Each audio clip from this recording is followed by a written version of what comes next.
And I also find this there are people that try to do like artistic criticism rooted in biology or rooted in like Darwinian evolution, and a lot of it just strikes me as kind of silly. Like they would hook up like people to these electrodes to see the parts of the brain that might flare up when they're reading like Jane Austen, and this flare up, and if you have enough people's brains that flare up a certain way, that means that this particular line of Jane Austen is particularly good, which is that things don't work that way. Well, let me just, before you move on, let me just make a couple of points. Number one, people fall into this utopian ideal, this trap that somehow in 500 or 1,000 years, and it keeps moving further. A guy like Ray Kurzweil is one of these people who propagates this crap in science, is that everyone is going to have an appreciation for the arts. Everyone is going to be poet. Everyone is great. No, art is always going to be a very small, thin slice at the top of society, as I said, and the greatest artists are those that pull society forward. You're never going to have, the vast majority of people appreciating art, certainly not the art that's presented in their own generation.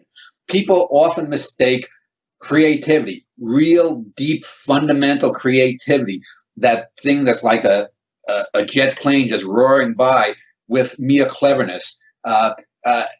In art and in life, you have people who are clever. They can do these little things that entangle someone's mind for a little bit, and people think, "Oh, isn't that creative?" or whatnot. But it's not really. I'll give you an example. Just before, an hour or so before we were talking, I was trying to look up some people who are experts about Sargon of Akkad, not the wacky British YouTuber, but the real Sargon from. I'm surprised you know his name. Yeah, Carl Benjamin is his name. I'm surprised that you know who that person is.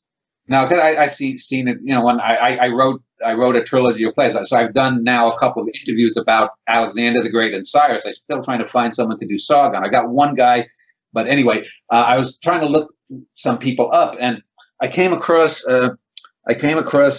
this book written called Mesopotamia that came up in the search, and it's by a guy named what was his name, Arthur Nersessian. And I looked at, he's apparently a writer a few years older than me who lives in New York, and it's a fiction book, but I looked at his stuff up, and he supposedly got a huge book coming out with like 1,500 pages called The 5 Books of Robert Moses.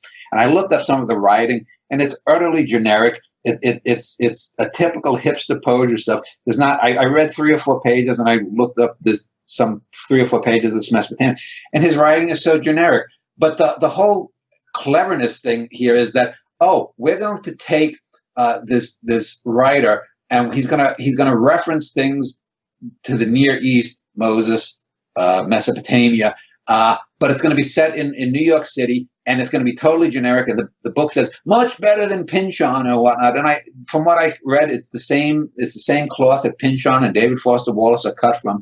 And even there's not even really cleverness. But the whole conceit, the whole quote clever conceit is that we're going to take a totally generic writer. We're going to try to link him to something higher, Mesopotamian, the classical antiquity, and we're going to take someone who's generic and just link it via him using a certain title in a book.